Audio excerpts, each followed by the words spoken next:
आज की कहानी का नाम है बेइंतहा। प्यार का पहला कदम होता है अट्रैक्शन, मतलब आकर्षण।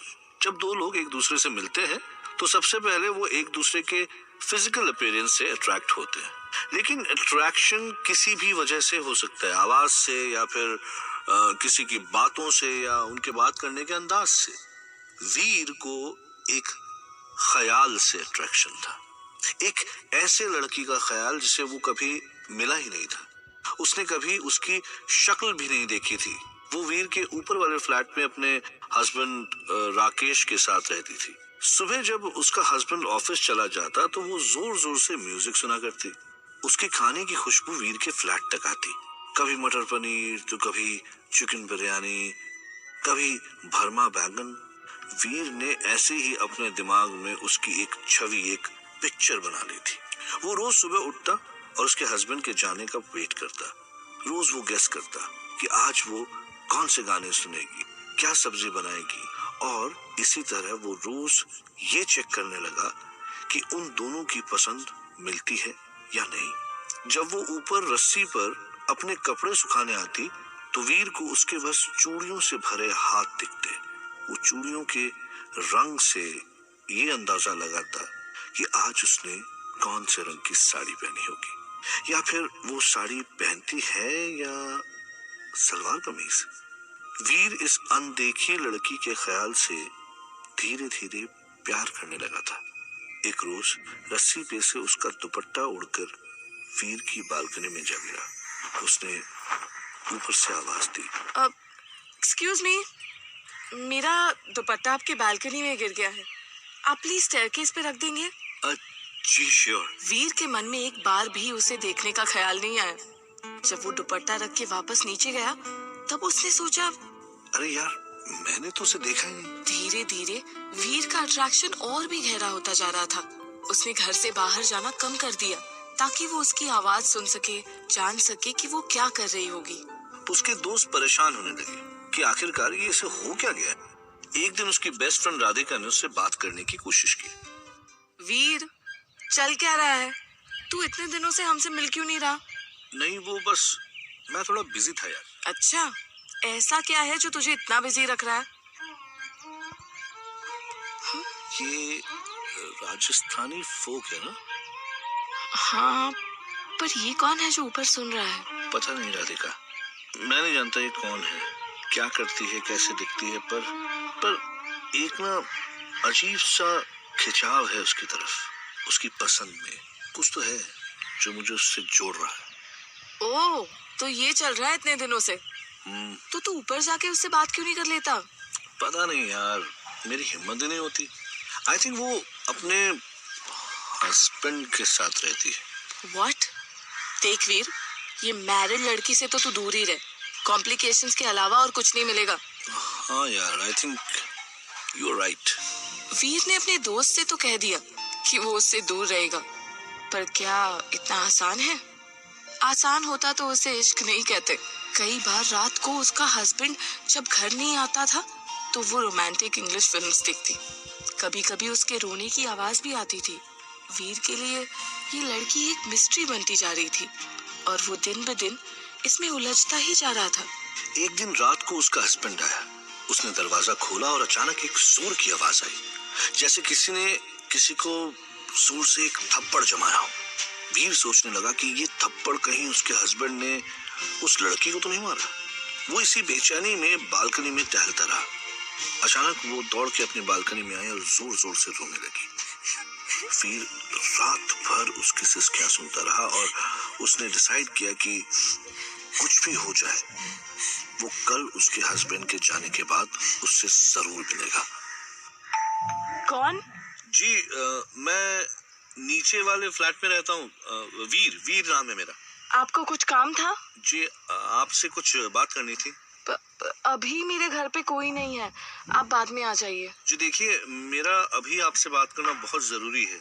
अच्छा तो एक मिनट, ये मेरा नंबर है, आप फोन कर ले। और नियति ने दरवाजे के नीचे से अपना फोन नंबर एक पेपर पर लिखकर वीर की ओर बढ़ा दिया। वीर दौड़ता हुआ नीचे गया और उसने तुरंत उसे फोन कर दिया। हेलो। हाय, मैं वीर। हाँ, कहिए। पहले तो मैं आपसे अपना नाम पूछना चाहूंगा। आपका नाम क्या है? नियति। नियति। वाह। जी। नहीं, वो एक्चुअली आप वो मतलब आपकी आवाज ठीक से नहीं आ रही। हेलो। मैं पूछना चाहता था कि आप लंच में क्या बना रही हैं? क्या? हाँ, वो एक्चुअली मेरी बाई छुट्टी पे है, तो और आपके मतलब आपके खाने की खुशबू बहुत अच्छी आती है, तो मैंने सोचा। ओ, ओके ओके, मैं आपके लिए भिजवा दूंगी। Okay, thank you. You welcome. Bye. Bye. What Veer, खाना? रियली? और कुछ नहीं सूझा तुझे?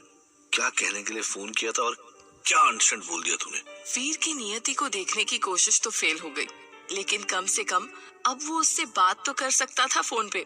नियति ने अपने भाई के हाथों खाना भिजवा दिया। वीर ने ठान लिया था कि वो कैसे भी नियति से बात करके ही रहेगा, और फिर वो लंच बॉक्स वापस करने के बहाने शाम को ऊपर गया। जैसे ही डोरबेल बजाई, नियति का हस्बैंड आ गया। वीर को वहां देखकर उसने नियति पर चिल्लाना शुरू कर दिया। वीर को लगा कि हस्बैंड वाइफ के बीच उसे नहीं बोलना चाहिए, और वो चुपचाप वहां से नीचे गया। वो खुद को ब्लेम भी करता रहा कि उसकी वजह से नियति को ये सब सहना पड़ रहा है। उसे बहुत गिल्टी फील हुई। कुछ देर बाद नियति के फ्लैट का दरवाजा बंद हुआ। नियति सीढ़ियों पर बैठी रो रही थी। वीर ने सोचा कि वो जाके उससे बात करे। फिर एक तरफ उसे ये डर भी था कि उसकी वजह से नियति कहीं और ज्यादा प्रॉब्लम में ना आ जाए। वो अपने दरवाजे के पास बैठा नियति के रोने की आवाज सुनता रहा। उससे फाइनली रहा नहीं गया और वो आखिर बाहर निकल आया। उसने नियति को देखा। नीली साड़ी में सिर झुकाए वो रो रही थी। उसके बाल आधे खुले आधे बंधे। नियति के हाथ कांप रहे थे। तब वीर ने हिम्मत करके नियति के कंधे पर हाथ रखा और कहा, आप प्लीज अंदर आ जाइए। नहीं, प्लीज आप जाइए यहाँ से, मैं नहीं आ सकती।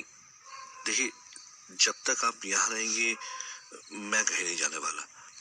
देखिए, सब लोग देखेंगे, आपसे 50 सवाल पूछेंगे। आप प्लीज अंदर आ जाइए ना। नहीं, मैं नहीं आ सकती। वीर के लाख मनाने पर भी नियति अंदर नहीं आई। उसे डर था कि राकेश शायद और भी ज्यादा नाराज हो जाएगा। वीर भी हार कर अंदर आ गया, पर वो रात भर दरवाजे के पास खड़ा ही नियति को देखता रहा। जिस लड़की के ख्याल में वो इतने दिनों से था, आज वो उसे मिली तो इस हालत में। वीर ने डिसाइड किया कि वो उसकी मदद करेगा। सुबह नियति के हस्बैंड के निकलते ही वीर नियति के घर पहुंच गया। प्लीज प्लीज आप यहाँ से जाइए, किसी ने देख लिया तो क्या आप कुछ गलत नहीं कर रही? देखिए, मैं आपसे कोई बात नहीं करना चाहती, आप प्लीज यहाँ से चले जाइए। आप क्यों ऐसे आदमी के साथ रहना चाहती हैं जो आपको इस तरह से ट्रीट करता है? लड़ी, वो इंसान नहीं जानवर है। कितनी रातें आप बालकनी में इसी तरह से रो रो के गुजारेंगी? आपको कैसे पता? हर उस रात मैं भी आपके साथ जागता हूँ। आप क्यों हैं उसके साथ? Why don't you leave him? आप क्यों मेरे लिए रात भर जगे? पता नहीं आप समझेंगे या नहीं, पर क्या कभी आपने किसी से प्यार किया है? किया तो था, पर नियति प्यार में हार चुकी थी और वीर ने कभी प्यार का ये रूप देखा ही नहीं था, जहां इंसान खुद को गंवाने को भी तैयार हो जाता है। वीर नियति को समझा तो नहीं पाया, पर उसकी हालत भी उससे देखी नहीं जा रही थी। वीर का अट्रैक्शन अब महज अट्रैक्शन नहीं रह गया था, वो एक गहरे प्यार में बदल चुका था। और नियति का प्यार अपने हस्बैंड के लिए अब नफरत में बदलने लगा था। वीर राकेश के जाने के बाद नियति के घर रोज लंच के लिए जाने लगा। दोनों साथ में बैठकर म्यूजिक सुनते, फिल्में देखते, घंटों बस हंसते ही रहते। वीर इस दोस्ती से खुश था। उसे नियति से और कुछ भी नहीं चाहिए था। नियति का कुछ घंटों का साथ, उसकी हंसी, बस यही सब काफी थी उसके लिए। वीर के लिए अब नियति की खुशी, उसका साथ, उसकी हंसी अब इबादत तक पहुंच चुका था। नियति वीर के साथ हर पल एंजॉय कर रही थी। Bike rides, coffee. वीर, आज चलो बाइक राइड पे चलते हैं। हाँ जरूर। ओके, तो मैं रेडी होके आती हूँ। ओके। अरे क्या हुआ, बैठो। अरे वो इतने सालों से बाइक पे नहीं बैठी हूँ ना, तो थोड़ा डर लग रहा है। मुझ पे भरोसा नहीं है क्या? नहीं, ऑफ कोर्स है। तो बस बैठ जाओ, चलो। Yes sir. वाओ, कितना अच्छा लग रहा है। और लकीली आज मौसम भी कितना अच्छा है ना। मौसम तो अच्छा होगा ही, तुम जो हो मेरे साथ। नियति को एक दोस्त मिल गया था जिसके साथ वो दिन के कुछ पल हंसते खेलते गुजारती थी। अट्रैक्शन से इन्फैचुएशन और इन्फैचुएशन से प्यार, जिसमें उन दोनों को एक दूसरे के अलावा कुछ दिखाई नहीं देता था। ये जानते हुए भी कि नियति का हस्बैंड है, वो खुद को रोक ही नहीं पाते थे। वीर की मोहब्बत बढ़ती ही जा रही थी और उसी के साथ नियति को तकलीफ में देखना उसके लिए मुश्किल होता जा रहा था। वो नियति को बस किसी भी तरह राकेश से बचाना चाहता था। नियति, यार नियति, मैं तुम्हें उस हैवान के साथ नहीं रहने दूंगा। काश तुम मुझे पहले मिले होते, उसने तो मेरे प्यार की कदर ही नहीं की। मैं तुम्हें तकलीफ में नहीं देख सकता नियति।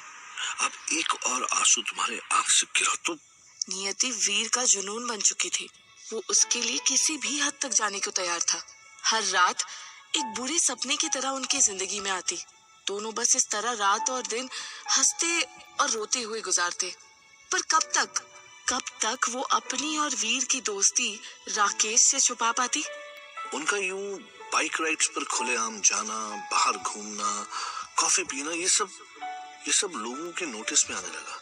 बातें बनने लगी और ये बातें एक दिन राकेश तक भी पहुंच गई। राकेश, जो नियति के वीर से मिलने पर पहले से ही खफा था, उसको और गुस्सा आया और इन सुनी हुई बातों को चेक करने के लिए वो एक दिन घर जल्दी आ गया। और जैसे ही राकेश ने दरवाजा खोला, उसने देखा नियति और वीर एक दूसरे की बाहों में बैठे। तो तुम आज इतनी जल्दी? ये क्या चल रहा है? कुछ नहीं, मतलब मुझे मत मारो, मैंने कुछ भी नहीं किया। बस वो कैसे जानवर की तरह मारते रहते हो तुम नियति को। खबरदार जो आज के बाद उसके ऊपर हाथ उठाए तो। नहीं वीर, तुम कुछ मत कहो, प्लीज यहाँ से चले जाओ, प्लीज। नहीं नियति, नहीं, अब तुम अकेली नहीं हो, तुम्हें घबराने की कोई जरूरत नहीं है। पर वीर। अच्छा, तो ये याराना है। ये क्या नाम है, वीर? क्या कर लेगा तू? ये मेरी बीवी है, इसको मारूं, पीटूं, प्यार करूं, जो भी करूं वो मेरी मर्जी है। तू क्या कर लेगा? क्या कर लेगा तू? इस बहस में राकेश वीर को धक्का देने लगा। उनके बीच में गहमा गहमी और बढ़ गई। नियति लाख कोशिश करती रही, पर उनके बीच में बहस बढ़ता गया। ना वीर चुप हो रहा था, ना राकेश। और राकेश ने फिर से गुस्से में नियति पर हाथ उठाने की कोशिश की। इस बार वीर का पारा सर के ऊपर चढ़ गया। नियति, नियति, दरवाजा बंद करो, दरवाजा बंद करो। घर की बात बाहर नहीं जानी चाहिए। आज जो फैसला होगा घर के अंदर होगा। नियति ने दरवाजा बंद किया और जैसे ही दरवाजा बंद हुआ, राकेश ने वीर पर हमला कर दिया और नियति वीर को बचाने के लिए आगे बढ़ी। फिर बहुत सी आवाजें सुनाई दी, चीखें सुनाई दी, पर उस रात का नतीजा क्या हुआ ये किसी को नहीं पता चला। पर हाँ, अगले दिन से किसी ने राकेश को दोबारा ऑफिस जाते नहीं देखा। वीर और नियति का प्यार, अट्रैक्शन, उन्स यानी कि इन्फैचुएशन, इश्क यानी कि लव, अदीकत यानी कि रेवरेंस, इबादत मतलब वर्शिप, जुनून मतलब ऑब्सेशन, इन सारी स्टेजेस से गुजर चुका था। और शायद आखिर किसी के मौत पे ही उनका प्यार परवान चढ़ा। थी ना स्पाइन चिलिंग लव स्टोरी? बिल्कुल। तो इसका मतलब ये है दीपिका कि प्यार कभी कभी डरा भी सकता है और मार भी सकता है। हाँ, इसलिए एक्चुअली इसका इसलिए कुछ हो ही नहीं सकता, क्योंकि आप ये भी नहीं कह सकते कि टूट के प्यार न करो, और ये कहना भी गलत नहीं होगा कि इतने जुनून से प्यार न करो कि वो प्यार मौत बन जाए। करेक्ट।